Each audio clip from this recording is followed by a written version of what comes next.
እንጂ ይሄ አንዳንድ እኮ ወንድሙን ይሸጣል። አላዘር ነው ማን እንደሸጠ እሱም ሊሸጠው እኮ ነው። ይሁዳ ነው ይሄ።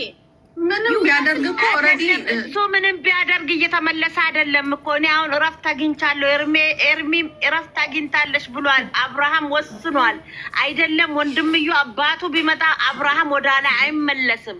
እናንተ ማወቅ እሱማ እንዴት ይመለሳል? ግን አሁን ዳኒ ፊት ላይ መጥራት አግባብ አይደለም። ስሜታዊ ሆነ ነገር ቢያደርግ ዳኒን ደግሞ እኔ አብርሃምን ቢሆን ዳኒን እናቴ ትሙት በቦክስ ነው ጥርስ አባቱን ማራገብ ነው። ስሜታዊ ወንጀል ውስጥ ይገባና እሱ ማሰብ መቻል አለብን። እኛ እንደምናስበው አይደለም። ዳኒ አንተ ከፈለካት አግባት ብሎታል። አግባት ልጇንም እቀፍላት አግባት አለው።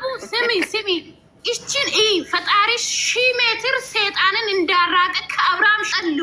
አንደኛ ነገር ደግሞ አብርሃም በሄርሜላ ኮንፊደንስ ባይኖር ኖሮ በየመሄደበት በሚጠራበት ቦታ ይዘው አይሄድም። የትኛው ቦታ ነው ደመቁን ይዘው የሚሄደው? ለምንድን ነው የማታስተውሉት?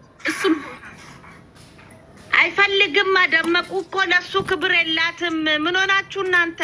እቺ እኮ ለሱ በጣም ክብር አላት፣ ለሱ ቦታ አላት። እንዴት እንደምትንሰፈሰፍለት፣ እንዴት እንደምታከብረው፣ እንዴት እንደምትወደው፣ እንዴት ፍቅሯን እንደምትገልጽለት አይተሻል። ወንድ ልጅ የሚፈልገው ይሄንን ነው። ወንድ ልጅ የሚፈልገውን ሁሉ እያደረገች ነው ሄርሜላ። ያቺ ከካምሳ የሷ ፍቅር በጥፊ መምታት፣ እሱን ማዋረድ፣ እሱን በጎረምሳ ማስደብደብ፣ ማሰደብ፣ ማዋረድ ነው የሷ። አስበሽዋል? ይሄ እስኪ ወንድ ልጅቱን ነው የሚፈልገው። የሚያዋርዳትን ሴት ይፈልጋል። የሚያዋርድሽን ሴት ትፈልጊያለሽ። አንቺ ወንድ ትፈልጊያለሽ። ከራስሽ ጀምሮ የሚያከብረንን የሚወደንን ለኛ ቦታ ያለውን ነው እንጂ የምንፈልገው በየቦታ በጥፊ እየመታን በየቦታ ላይ በጓደኞቻችን ፊት ለፊት የሚያሳቅቀንን ወንድ እንፈልጋለን። እኛ ከራስሽ ውሰጂ እስኪ። እንደዛ ናት እቺ ሪታ ማለት። ኤርሜላ ደግሞ የፍቅር ሰው ናት። የፍቅር ሰው ሀታ እንኳን አብረው ተገናኝተው ከሪታ ጋር ሲነጋገሩ ሪታ 12 ሰውነቷ ነው ተንቀጥቅጦ የምትናገረው። ኤርሜላ እኮ ዘና ብላ ነው በፍቅር የምታወራት። እስኪ በደንብ አድርገሽ ኤርሜላን ሄዳ እንዲህ ስትገፈትር ኤርሜላ ምንም አትላትም። በእጅሽ እንዳነከኝ ነው እንጂ የምትላት ማለት ነው። በተራ ያልናት ነኝ እኔም ተፋትቻለሁ። ሩታ ግን አልፈልግም ብላ አማዷ ነው እንጂ እንደዛ ነን። ማንም እኮ ፍቺን አይደግፍም። ከሷ ምን እንማር ብሎ ስንት ሰው እየጮኸ ነው። ግን እኛ በተራ እየተነጋገር ከሁላችም እንትን እንስማ። ሪታ የራሷን ትዳር ደስታን ልታገባ ነው። ደስታን ፍቅሩን ተቀብላለች። በቀደም አቅፋው ስማዋለች። አይተናል አይደለ? ደስታን ፍቅር እንደ ዛሬ ተቀብላ ነው እንደ ነገ እሱ ቀለበት ያደረገ አይደለ እንደ አብርሃም። ለዛ ሲጀመር አብርሃም የተፈታ ሰው ነው። ምንም ነገር ከሪታ ጋር የለውም። ባይፈታ እንዲህ አይነት ነገርም አይሰራም። ስለፈታ ነው ፍታኝ ብላ አስቸግራው፣ አስደብድባው፣ አሰድባው ነው አሳስራው ነው የፈታት አይደለ? ከዛ ወዲህ ደግሞ ከተፈታች ወዲህም ብዙ ሊታረቅ ብዙ ነገር አድርጓል። አልቻለም። ለምኗታል። ትግስቱ ሲያልቅ የራሱን ላይፍ ጀመረ። ለዛ አሁን ደግሞ እሱ ቀለበት ካሰረ በኋላ ማለቃቀስ አይሰራም። ራሷን ጠብቃ ልጇን ማሳደግ የፈለገችውን ላይፍ መኖር ብትፈልግ ዳኒን ታግባ፣ ብትፈልግ ደስታን ታግባ፣ አያገባንም። አፋን አሳርፋ ልጆቹ ላይፋቸውን ይኖሩ፣ ላይፋን ትኖር። አልፈልግም ወንድ ልጅ እያላት ምንድነው ማለቃቀስ እየሄደች ለምን ሴትን ታሰድባለች? ለምን ሴትን ታዋርዳለች? መጀመሪያ አያያዝ አታውቅበትም። አያያዝ አላወቀችበትም። በቃ አያያዝ የሚያቅሰው ፍቅር የሚያቅሰው ልጁን በቃ ወሰደ። ምንም ማድረግ አይቻልም። እሱ ህፃን አይደለም እኮ ፍቅር ባይዘው ኤርሜላን እኮ ሄዶ ቀለበት የሚያስር እሱ ህፃን አይደለም። ራሱን የሚያቅሰው ነው። ገብቶሻል አይደለ? የሚሆነውን የማይሆነውን ሁሉን ነገር ያውቃል። አስቦ አልሞ ወደ ታች ወደ ላይ አርጎ አስቦ አልሞ ኤርሜላ እንደምታዋጣው ሲያስብ ኤርሜላን ቀለበት አሰረ። አለቀ። ሪታ እንደማጠቅመው አወቀ። እቃ ስታሳጥበው በዳኒ ስታሰድበው ዳኒ የመጨረሻ ልጇን አባት ሲሳደብ ቆማ ስትስቅ አይታችኋል እናንተ? ስትስቅ ደግ አደረክ እንኳን አሳጠብከው እያለች የዚህን ያህል እኮ የወረደ ጭንቅላት ያላት ሰው ናት። ዛሬ ደግሞ ባሌ ብላ ስትሄድ አታፍርም? ተፈታ የለ አልፈልግህም ብላው የለ አልፈልግም ብሎ ደግሞ እሱ ትዳሩን ሲጀምር ለምን ሄዶ መረበሽ አስፈለገ? ወንድ ያለሱ የለም ወይ? ሌላ ቦታ ለምን አትሄድም? ይኸው ደስታ ከሷ ጋር በቁሳቁስ ቤት ገዝቼልሻለሁ መኪና ገዝቻለሁ እያለ እሺ ብላው የለ እዳት ታገባም እርግዝና ከሆነ ደግሞ በቀን ገደብ ይወጣል ብሏል አብርሃም። እኔ ምንም ነገር አላደረኩም እኔ ሳላቅ ላደረኩት ነገር ተጠያቂ አይደለሁም ብሏል ቃል ሰጥቷል። ሲጀመር ደግሞ እውነት እርግዝና ካላት ወይ ደስታ ነው ወይ ዳኒ ነው። ይሄ ደግሞ ዲኤንኤ ያረጋግጠዋል የአብርሃም ከሆነ አሁን ጊዜው ተሻሽሏል አይደል እንዴ? ዲኤንኤ ከአባትየው ከልጁም ተወስዶ ይመረመራል ወይ ዳኒ ይሆናል ወይ አብርሃም ይሆናል። ምንም ችግር የለም የአብርሃም ከሆነም ይታያል እኮ። አብርሃም ግን ከዚህ ውስጥ የለም። ሁሌ እሱ አረካ ስታረቅ በቪዲዮ እያሳየች አይደል? አረካቷን ታያላችሁ። ከላዩ ላይ ነው የሚገፈትራል።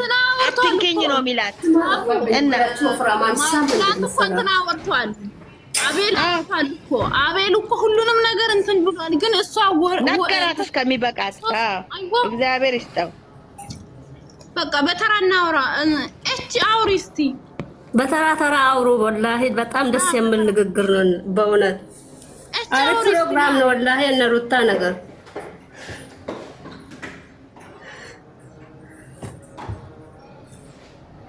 እቺ የለችም ሊሊ አቤት ሰላም ናችሁ? እኔ ሀሳባችሁን እስማማለሁ ጋይስ፣ ጥሩ ነው። በቀደም አቤላ ተናግሯል። አንቺ ክብር ካልወደደልሽ አላከብርሽም።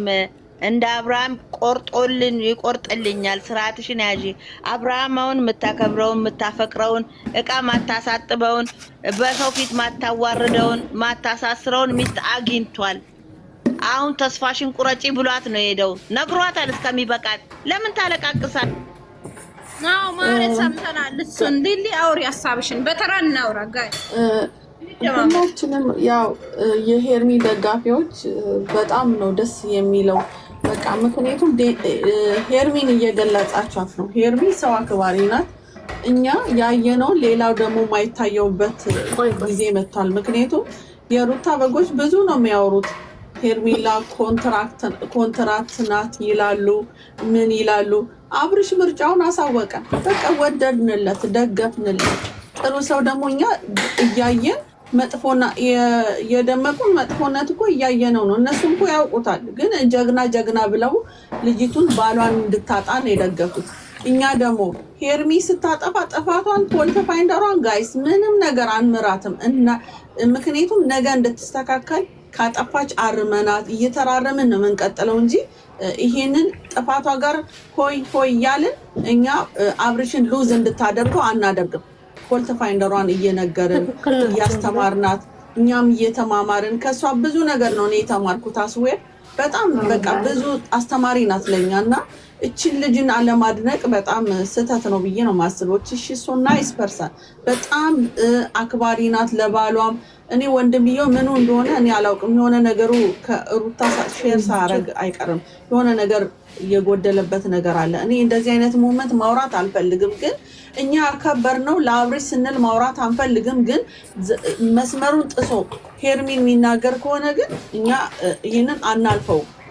አሁን ግንም ይታረም፣ እድሉን እንሰጠዋለን። በቃ ካልፈለጋት ራሱ አለመናገር ዝምታ በራሱ ጥሩ ነገር ነው። ዝም ማለት ሃይሚ የአብርሽ እህት አይደለች? ምንም ኮሜንት አታረግም። በቃ ምንም ኤክስፕሌን አታረግም። እየወጣት ለምን የእሱ ህይወት ነው ብላ ስለምታምን በቃ ዝም ብላ እያየች ነው። ለምን እንደሷ ዝም ማለትን ኤልዱ ወንድሟ አይደለ አብርሽ አይናገሩም? ለምን የራሱ ህይወት ነው ብሎ ስለሚያስቡ። ይሄ ደግሞ እስከ ዛሬ የት ሄዷል? ተፋተው እስከሚደርሱ ድረስ እስከ ፍቺ ድረስ መቼም በህይወት እዛ ኢትዮጵያ ካንትሪ ነው መሰለኝ የሚኖረው።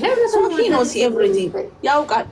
ይሄ ደረጃ ላይ እስከምትመጣ መጥቶ የተፋታችን ሴትዮ እንደገና አሁንም ቁጭ ብሎ እንዳስረገዘ አርግዛለች ብሎ ዲፌንስ ያቀርባል።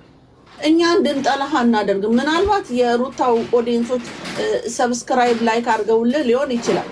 እነሱን ደግሞ አለማሳዘን ብለን ማይሆን ነገር ወንድምህን አታሳዝን። ወንድምህ ይበልጣል። ሰብስክራይብ ባዩ ለጊዜው ነው። ወንድምህ ግን እድሜ ልክ ካንተ ጋር የሚኖር ነው እና የእሱ ላይፍ ላይ ባትገባ ጥሩ ባይ ነኝ። እና ጋይስ እኔ ይሄ ወንድምየው በጤናው አይመስለኝም። እኛ የሄርሚ ኦዲየንሶች የአብርሽ ኦዲየንሶች ሁሉ ነገር ወደፊት ነው። ሲያጠፉ አርመናቸው ከነሱ ጎንነን እና አመሰግናለሁ ጋይስ ቴንክ ዩ። ካጠፋው ግን ከስተቴ እኔንም አርሙኝ እና አመሰግናለሁ። ሚሚ ሚሚ አቤት እየሳ ኤማ